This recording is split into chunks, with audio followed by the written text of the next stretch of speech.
Thank you for this great opportunity with BHIS to talk about GRC. And I'm really excited because most of the BHIS community are pen testers, red teamers, some blue, some purple, all sorts of good colors. And I really appreciate everybody just taking the time to talk a little bit about GRC. And I'm hoping to make this presentation a little bit more fun. We're going to talk about reducing the lawlessness and blind spots with GRC. So I do hope that you learned something at the end of this presentation, and perhaps maybe you'll have a bit more affection for GRC. That's my ulterior motive in all of this. So what we're going to do in this presentation today is talk a little bit about what is GRCC, governance, risk, compliance, and culture. And this is one of the topics that I'm going to pull CJ in and have a conversation about how GRC fits into a company culture or doesn't. We're going to start with some examples of lawlessness in Deadwood. That's Deadwood, South Dakota, if you're not familiar with it. As Ian had mentioned in the pre-show banter, the Wild West Hack and Fest conference is coming up in October in Deadwood, South Dakota, not South Carolina. We're also going to transition a little bit and talk about the cybersecurity blind spots. We've got 3 anecdotal stories, companies you may or may not be familiar with, and kind of point out some of the blind spots that led to being front page news. And then we're going to finish up our conversation today talking about some tips to reduce blind spots in your organization and help hopefully wrangle in that lawlessness that may or may not be a part of your organization. Again, I'm really glad you're all here joining us today on this presentation.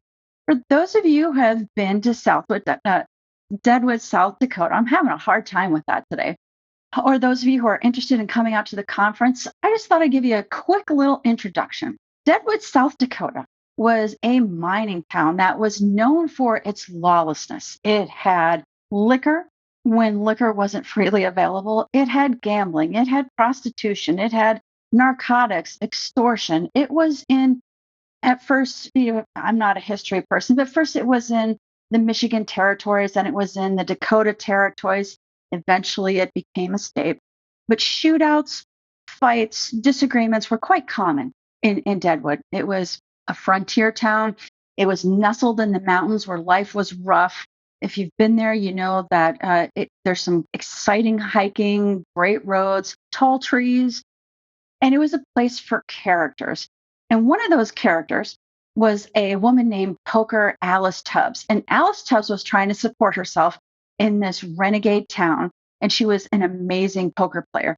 And one of the things she would like to say was, "Praise the Lord, place your bets. I'll take your money with no regrets." And she did. She took a lot of people for their money at the poker tables. Well, once regulation compliance came to the Dakota Territory, South Dakota becomes a state in November 1889. We now see how Deadwood looks very similar to it is today. The municipality of Deadwood was formed in 1881 by 7 mining camps consolidated. So you can imagine 7 competing camps, ways of doing things decided, well, we're much better if we work together instead of working against ourselves. And that's kind of one of the themes that you'll see running through this presentation is working together for a common goal. And that is why we're able to visit this quaint historical town. And there's much, much more to Deadwood, South Dakota than what I can possibly talk about. But I do want to introduce you to another character. You may be familiar with his name already, Wild Bill Hickok. He was a sharpshooter, very good with shootouts. This man and his gun were best friends. He was also a gambler. He was murdered in Deadwood after the results of a poker game. Unfortunately, many men and women succumbed to the lawlessness that was in Deadwood at this time. Now, you might see a little picture over here. I am not a poker player. This isn't a religious reason. I'm just not very good at it. But what you see is what's called the dead man's hand. I am fond of whiskey and bourbon, so I do appreciate that in the picture. But you can actually go to the saloon in Deadwood and see the chair that Wild Bill Hickok sat in when he was shot. We have characters who gamble, perhaps were involved in shootouts, were murdered, and this lawless theme that we see in Deadwood back in the 1800s, while it's a great storytelling mechanism, doesn't necessarily apply or is applicable to us today. What happened between that time of lawlessness and today? Well, we had the sheriff come in. The sheriff's office brought order, brought authority, and brought some regulations to the town. And so this is where I'm going to pivot to talking about governance, risk, compliance, and culture. One of the things CJ and I into quite frequently is folks confusing the idea of governance and compliance. Have you seen that a lot, CJ? Absolutely. So I mean, I think you can look at it from the same angle as you do just in government in general. And tend to do that with policy, right? Policy is the law. So governance is the whole system that runs it. Compliance is merely showing that you have the good governance. That's my view. So that's yours. And CJ, does compliance mean good cybersecurity? And we all know the answer to that one. Absolutely not. I'd love to point out that, well, the most recent one I can think of is I'm sure that Colonial Pipeline had lots and lots of compliance, right? All the big hacks we see. Toyota just got caught, 10-year-old hack, right? I guarantee you they've got a compliance department bigger than the rest of our IT team. So And don't get me wrong, we love compliance people, but they're asked to do a very specific job, just like you pen testers are asked to do a very specific job, or our blue teamers. One of the challenges when we talk about governance, risk, and compliance is it's not a blanket that's put over the organization, or it's not something that's sort of laid over the top like a template. It's meant to be interwoven into the company culture. Remember, company culture, shared values, attitudes, goals, and practices. So I think we all have stories or situations where governance, risk, and compliance didn't exactly work well at an organization because it wasn't interwoven with the culture.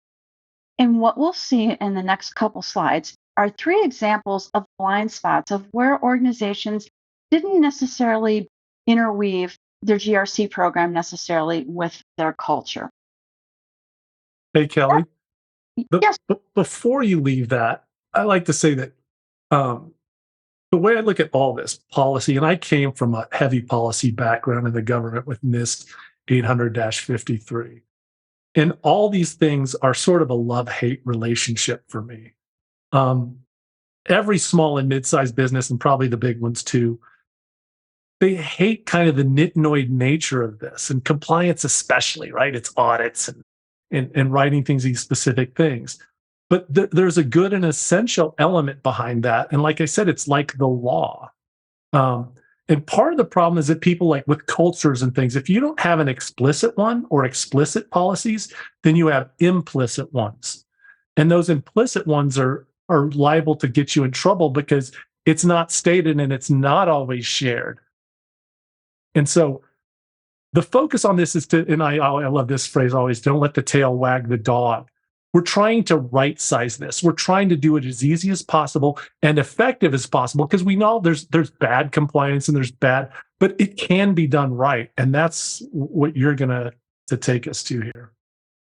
Absolutely. Those are very good points. I like the don't let the tail wag the dog because we know some organizations where that does happen. Story time with Kelly and CJ. Let's talk about some blind spots under governance, risk, and compliance. So, a governance blind spot, I'm sure everybody on this webinar is familiar with Cambridge Analytica. But for those of you who aren't, let me just kind of hit the highlights. Cambridge Analytica was a data mining and political strategy firm that was working with Facebook. Meta, Facebook, same organization. I still call it Facebook, sorry. Cambridge Analytica had complete access to personal profile information of at least 50 million Facebook users. Now, think about your own Facebook account. You have friends, family, preferences, likes, hobbies, political views. It's just a storehouse of information. So governance is about working towards a common goal or shared decision making. The problem that Facebook Meta got into with this particular situation is they told the users one thing and did another, kind of a governance blind spot.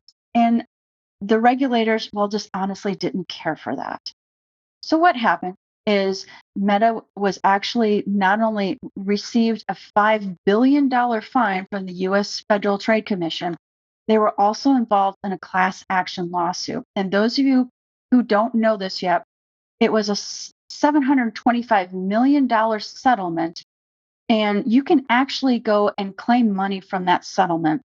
I don't know how much it's going to be, when you're going to see it, but you might have a bit of personal satisfaction saying, yeah, that wasn't right what they did. I want my $5. So I think Ryan said it. I can go to Dunkin' Donuts and get a good cup of coffee. That's a lot of money.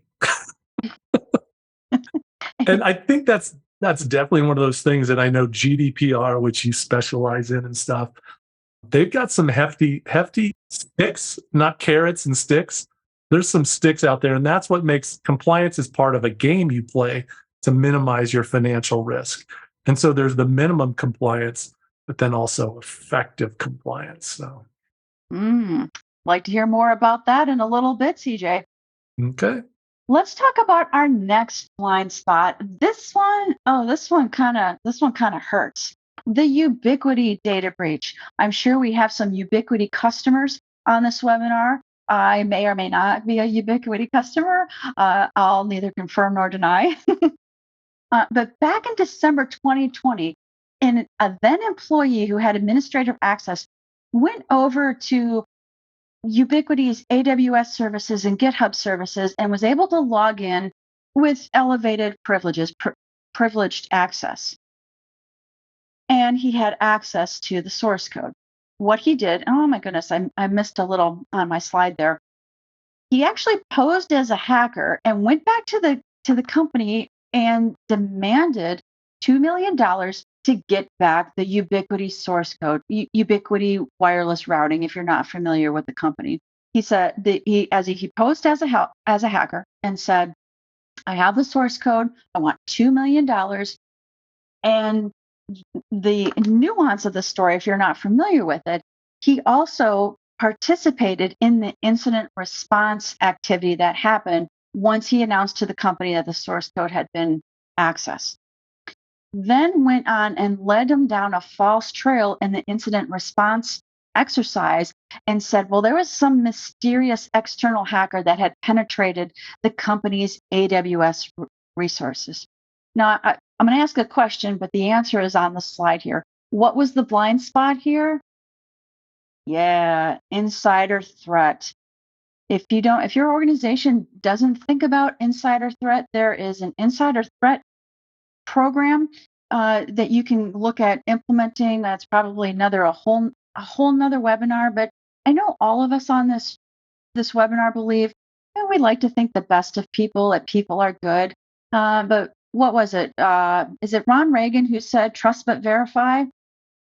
Especially when it comes to risk. This was a particular risk blind spot that caused Ubiquity to be in the headlines, caused their stock prices to plummet. It was a very awkward situation.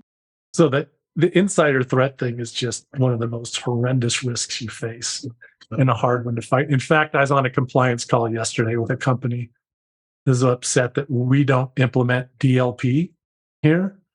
And I was trying to explain to them that the DLP doesn't buy them a lot because our hackers hacked from a clean VM and then it would go into SharePoint. So they were concerned about, well, what if someone in your team decides to share our pen test report with the world? I'm like, well, then you're in big trouble. And so are we when that gets out. But I'm like, well, the problem is the hacker hacked you to begin with. He can just not put it into the DLP area. So, but that insider threat, so they're like, well, do you background check? I'm like, yeah, background checks work. I think, all the famous spy stories, those guys were background checked far more than the TransUnion background check most of us do. So the insider threat is just insidious. And a lot of these risks are things you just end up accepting. But good point, CJ. And the whole DLP conversation would be another great webinar. Oh, I love it. I actually want to learn more about it because I know that our big law firm customers all use it. It seems like to me the U.S. government maybe should use it so that National Guard airmen can't release the major strategic things about the Russia conflict. But I don't know how it really works. We'll go into that one later. Well, we talked a little bit about this particular risk blind spot. Let's take a look at our third blind spot story here. And this may be one that is new to you. Amazon said, "What? We think we're doing what we're supposed to be. We think we're following the regulations." You may or may not realize that Amazon actually received a very large GDPR or excuse me, a fine from Luxembourg. And for those of you who are up or not up on geography in the European Union, Luxembourg is a tiny little state, but just because it's tiny doesn't mean that it doesn't have a big impact on the world. Luxembourg actually acts as Amazon's main point of operations or main base of operations in Europe. Luxembourg fined Amazon 746 million euro, which translates into $877 million for improperly processing personal data under GDPR, basically cookies. Interestingly enough, they had 10,000 complaints from people claiming that Amazon's advertising system isn't based on free consent. And if you're familiar with GDPR, you have to provide consent on how your information is being used. Now, you might be wondering why this wasn't splashed across the headlines as the largest GDPR fine ever, because Amazon is still in conversation with the Luxembourg data protection authorities. Amazon is saying, as part of their defense, there was no breach, there was no customer information that was leaked or improperly handled, but the Luxembourg Data Protection Agency is still saying you didn't handle consent the way that the law wants you as a technology provider to handle consent. So I urge you to stay tuned to this particular compliance blind spot because it'll prove to be very interesting if Luxembourg actually is able to get the $877 million fine from Amazon. So the compliance blind spot here, CJ, would you like to comment on this? Well, it's worse, right? Because now Colorado, California, Michigan, New York, they're all adding on to the GDPR type thing, right? The privacy compliance stuff is just blowing up. So you could have your blind spot to GDPR thinking, well, that's Europe, right? But it's now in the state battles. So. Exactly. So, to CJ's point, the blind spot could be, well, does it apply to me and my organization? The other blind spot potentially might be if you have customers or employees in California, the new California requirements not only apply to customers, but they apply to employees.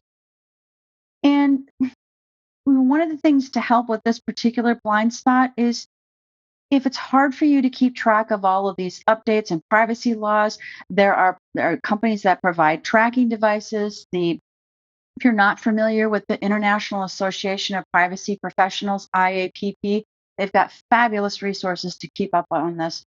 But the nuance also of this particular compliance blind spot story is Amazon thought it was implementing the technology in the spirit of the law, and the law is saying, no, we didn't think we did. That's why it's still being talked about, and they're still sort of negotiating back and forth because you have this element that Amazon believes it did the right thing, and Luxembourg is saying, no, we don't think you did. So is GDPR set in stone, or is there ways that a company can say, listen, we did our best effort, our best practice? We don't know. So, like you, I'm going to be watching this very carefully to see how this affects other companies doing business in the European Union and who have to comply with GDPR requirements. Okay, so those of you who are taskmasters and want to know, okay, now how do I deal with this or how do I learn something from this webinar? Okay, this is where we're going to dig in. How do we reduce our organization's blind spots? And these recommendations are for organizations of any different size. You may be a small, medium-sized business, you might be a nonprofit, you may be a Fortune 500 company. All of these are applicable no matter what your size is. We're going to take a look at governance. Governance, again, we said, is an organization working towards common decision making. Governance says we are going to do these good things together. Our recommendation is to choose a control library. While this may seem pretty simplistic, it's really not. I'm sure CJ can add feedback to this as well, but we've seen many organizations where they don't have a controls library. They seemingly chase after regulations or standards. Well, we have to abide by PCI. We have to abide by HIPAA. We have to follow this. We have to follow that. And I applaud those organizations for complying with those regulations. But when you have a control library, it allows you to address multiple regulations and standards instead of seemingly chasing after them. So, excuse me, for those of you who I might be using language you're not familiar with, controls are safeguards or good things we do when we're implementing measures to protect ourselves from risks or vulnerabilities or threats. Controls or safeguards, there's different control libraries you can choose from. There are technical control libraries like the CIS critical security controls. There are a blend of controls. You can take NIST cybersecurity framework, which is governance and technical controls. So this is what we mean when we're talking about a control library. DJ, do you want to add anything to that? All the lingo gets kind of overwhelming here, but it is kind of important to distinguish it all. But yeah, the controls thing is the thing to me is that, so I grew up in the NIST 800-53 world and there's over 800 controls in that, which is just ludicrous for small and mid-sized businesses. I think that the CIS was something I grabbed onto because it was so beautiful and kind of fundamental and sort of prioritized. But again, those controls, it's important to identify them and clarify them and then measure yourself against them. That's what's going to say, is this effective or not? And to me, you're asking, most of our customers have an IT shop of 2, 3, maybe max like 6, 7 people. And one of the people has to wear the security hat. And then with that security hat comes the compliance and the policy and then the governance and all that other stuff. And to me, it's just so overwhelming. So again, this is part of how do you right size this? How do you do just enough? How do you do the most effective things? And to me, grow it, because you've got to do the basic fundamental things first. We call it the Pareto principle. 20% of the activities will create 80% of the bang for the buck.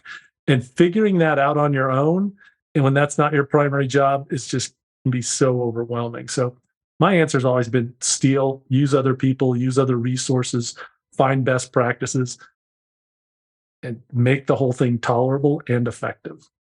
And there are people who are quite good at this and have figured it out already. So let's stand on the shoulder of giants already. I completely agree with you. Don't recreate the wheel ever, right? Amen. Let's talk a little bit about risk. So risk is a danger of harm or something bad happening, to put it in very simplistic terms. Now, I know some of the cybersecurity people like to talk about threat and vulnerability and likelihood and formulas. Yeah, we can talk about that on a different webcast, but basically, we're trying to reduce the opportunity of something bad happening to our systems and our data at the most basic level. But we have to understand what's going to cause harm to our systems and our data. We have to understand what risks we have. One of my favorite analogies to use is I grew up in Wisconsin. I live in Florida right now. We are coming this weekend. I live in Venice, Florida. We're having our Hurricane Expo at downtown Venice to talk about what we need for the upcoming hurricane season. Well, I didn't have to really worry about hurricanes up in Wisconsin. I had to worry about ice on the sidewalk and falling on my fanny when I didn't see the ice. So we have to understand what risks apply to our organization, or even making a list of the risks that don't apply to our organization. If you're in Wisconsin, you don't have to worry about hurricanes. understanding risk, we do that by conducting risk assessments regularly. And there are some organizations who are doing just an amazing job at it. They've got a schedule lined up and they say, this year, first quarter, we're going to do a PCI assessment. Second quarter or third quarter, we're going to do an account management assessment. So while maybe some of you on this webinar are thinking, oh my goodness, you're going to give me one other thing to do, and what's a risk assessment? And it sounds overwhelming and you kind of want to scream and pull out your hair. You can fine tune your risk assessments to particular areas or technologies. And that goes to that old analogy. How do you eat an elephant? Well, one bite at a time. CJ, would you like to talk a little bit about risk assessments? First of all, on the elephant thing, barbecue sauce helps. So risk assessments, so my fundamental thing and something I recommend, so when I worked in the NIST 853, I had to produce thousands of pages of documentation, test plans, security policies. The best document I felt that we produced was called the Residual Risk Matrix. For some reason, it was called RMM. I probably don't have the acronym right, but so to me, I think it's NIST 800-37, if I'm right, is on risk assessment. I think that one of the most important things any size organization can do is do an annual risk assessment. And that's where you take those bad things. So the easy ones are tornadoes, hurricanes, floods, ice storms that knock out the power. And then you go into, PHIS just added this one a few years ago, ransomware. Well, ransomware is kind of weird because but you have viruses, you have all these things. You identify those bad events, and then you identify what controls you have in place that mitigate those, and then what things you could do to add that. And you sort of you can tell your management the risk of this is risk of ransomware. 66% of companies say they got hit. Or at least approached on ransomware last year. So the possibility of that happening is very high. Then what controls do you have in place? Well, we use 2FA and we have good EDR. We train our users not to click links. So that reduces it from high to moderate or whatever level. But it's a way of you showing management what your risks are, making it visible. And then I make them sign off. Yes, I make John sign off. John just says, "Are we good? Was there anything I need to know about?" "No, we're good." He goes, "Okay, then I'm signing off." But you formally do it, and you have them clear 800-30. Thank you on the risk assessment. You make it explicit. It's clear. We already told you, management, that we're under that ransomware is huge. Well, what could we do? And you tell them, well, we could buy new firewalls. We could do this. We could get 2FA implemented. We could adopt a zero trust architecture. That's very powerful because it's orient your organization and focusing it on what's going to make a difference on our risk. So to me, that whole risk assessment, there's multiple ways of doing it. We've got what's the CIS assessment. There's NIST assessments. I hate the word assessment in the world because it's so broad and vague. You're like, well, what do you mean?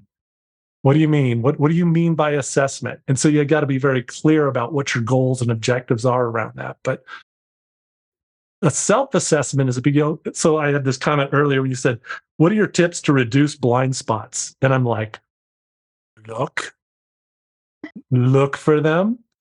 Hire other people to look for them. That's why you do pen tests. But really be curious internally. Look at yourselves. Take a little time, and I usually do it at the end of the year. Stop and take a good look at what your risk is. I like it. Such good feedback. Thanks, CJ. Yes, ma'am. Compliance. Understand the applicable regulations or standards for your vertical or in your particular state or country that you're in. Now let's talk about the hard one, culture. Let me give you just some things to ponder here. If you're in a startup company, their culture is going to be very different than, let's say, a banking institution or a well-known retail company that's been around for 100 years. So I mentioned a little bit earlier in the webinar, taking your governance, risk, and compliance efforts and melding them into the culture. I remember working with an organization one time. I was helping them with developing their policy library. And we had a big conversation about the wording in the policies because the policies were originally written as, thou shalt not do that, thou shalt not do this. you won't do this, you won't do that. And they were a younger company with a bit more flexibility. And this was long before COVID. And they're like, well, we let our employees work from home. And your policies are written so formally, and it feels like I'm back in Catholic high school. So those particular policy statements had to be reworked and rewritten to fit within their culture.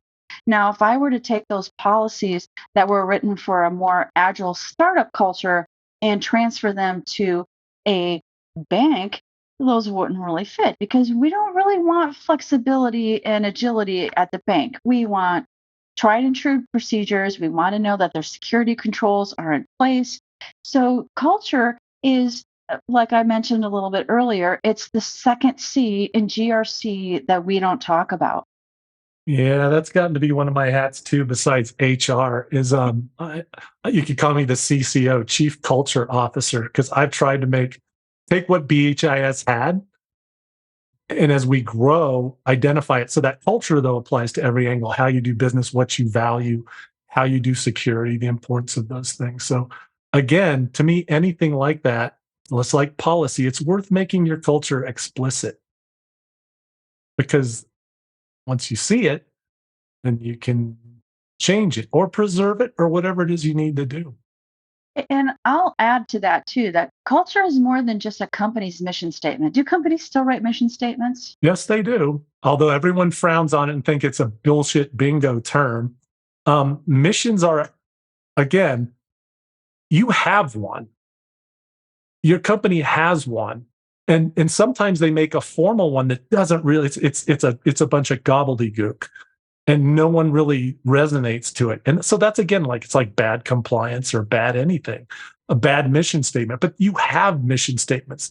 Can you capture it? Can you distill it, which will help people focus on doing the right things? I come out of the Marine Corps, right?